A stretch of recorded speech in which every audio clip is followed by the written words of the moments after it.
Осыдан 2 күн бұрын енді осында келместей болып, бүкіл заттарын жинап, сөйтіп кет қалған болатын. Осы жерде ағыл-тегіл жылап, біздің пікірімізді көтер алмай, мен екінші келмеймін деген сөздерін айтып кет қалған етін. Және де мен келген кезде осында маған да тиісіп бір сұрақ қойып кетіп еді ғой, сол өзіңе де айтайын деп тұрмын. Сүмірейіп қайттан не үшін келдің? Я негізінде алдыңғы күні осы Шолпанның осы жердегі істеген тірлігі қатты күлкімізді келтірді ғой.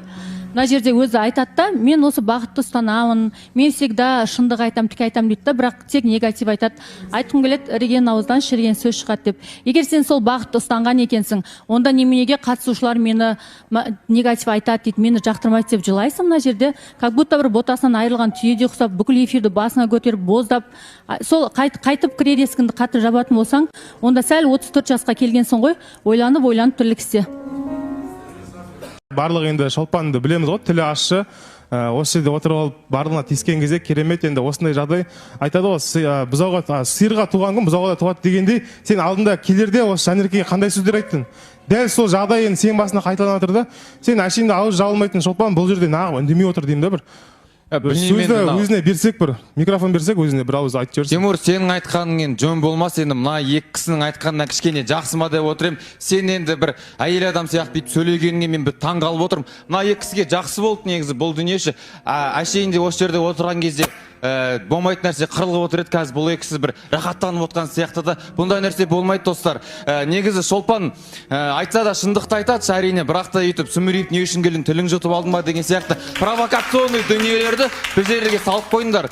Жоқ, Диас, сенің аузыңнан бірдеңе шыққысы келе ме, ол айтқысы айтады, айтқысы келмесе айтпайды. Жоқ, Диас, сен мына сөзге мән беріп жатсың ба? Мен оған Шолпанның шындығына, пікіріне жауап беріп, бәрін өзі түсіндіргенін қалап отыр негізі. Бірақ әлі күнге дейін пікірталас болып жатыр. Бірақ Шолпан аузынан әлі бір сөз де шықпады да. Өзінің Шолпан просто қара. Бұл жерде, ладно, хорошо, мен шаршадым деді. Осы нәрсе шындықты айтқан екен, сіздер не үшін негатив қабылдайсыздар деп айтты ма? Хорошо.